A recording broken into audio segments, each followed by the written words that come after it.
Kamusta mga idol? Gilas update muna tayo. Bilang na ang araw bago i-anunsyo ng Samahang Basketball ng Pilipinas ang magiging bagong head coach ng Gilas.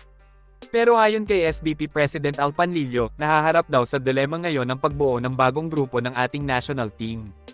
Madami na kasing pagbabago simula nung nagbitiw si Chot Reyes bilang head coach ng Gilas Pilipinas.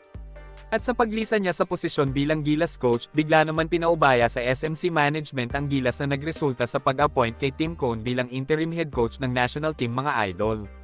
Maganda ang naging resulta ng kampanya nila sa Asian Games dahil sa pagkasungkit ng gintong medalya laban sa rival country na China.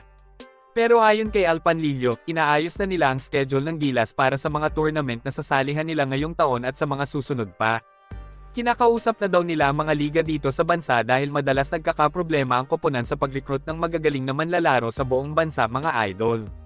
Nabanggit ng SBP na hindi pa nila mababanggit sa ngayon kung sino ang magiging coach dahil ongoing pa daw ang negotiation dito. Siguro ay may mga mabibigat na obligasyon pa ang coach na kinakausap nila. Sinisigurado daw ng SBP na dapat pulido ang plano na gagawin nila para hindi sila masisi sa huli ng mga sumusuporta sa Gilas mga idol.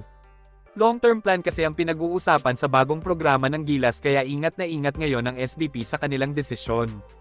Dahil sa dami ng coach na humawak sa Gilas, tinitignan nila kung ano ang klaseng style ng pagko-coach ang pinaka-epektibo para makasabay ang ating bansa sa mga international tournament na sinasalihan ng Pilipinas kagaya ng FIBA at Olympics mga idol.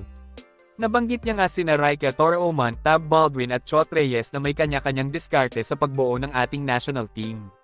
Napabilib din siya sa ginawa ni Tim Cone na sa maikling panahon, nakapili na kagad siya ng mga manlalaro na isasabak sa Asian Games. Pero dahil nga pang long-term plan ang gagawin nila sa Gilas, dapat daw ay fully committed daw sa national team ang coach at players na bubuo dito. Sa mga nakaraang taon kasi ay paiba-iba ang mga coach at players na binubuo ng ating Gilas. Team chemistry ang madalas na nagiging problema kaya naman hindi tayo manalo-nalo sa malalaking tournament na ating sinasalihan kagaya ng FIBA Asia, FIBA World Cup, at lalong-lalo na sa Olympics na hirap tayong makapasok dahil sa FIBA qualifiers palang ilaglag na kagad tayo. Iyon ang gustong maiwasan ng SBP kaya matindi ang plano na ginagawa nila para sa programa ng ating Gilas Pilipinas. Nabanggit din ni SBP Executive Director Erica D na hindi na kwalipikado si former Bay Area Dragon coach Brian Gorja na maging head coach ng Gilas. Hindi pa daw kasi tapos ang kanyang kontrata sa Australian National Team kaya hindi siya sinama sa mga pinagpipilian na maging head coach. Nagpahayag kasi ang coach na ito na interesado siyang hawakan ng Gilas dahil bilib daw siya sa sipag at galing ng mga basketball player dito sa Pilipinas. Hanggang dito na lang muna mga idol. Maraming salamat sa panunood. Kita-kits ulit tayo sa videos na aking ipapalabas patungkol sa basketball.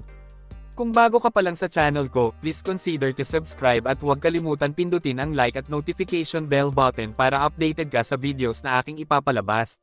Salamat mga idol!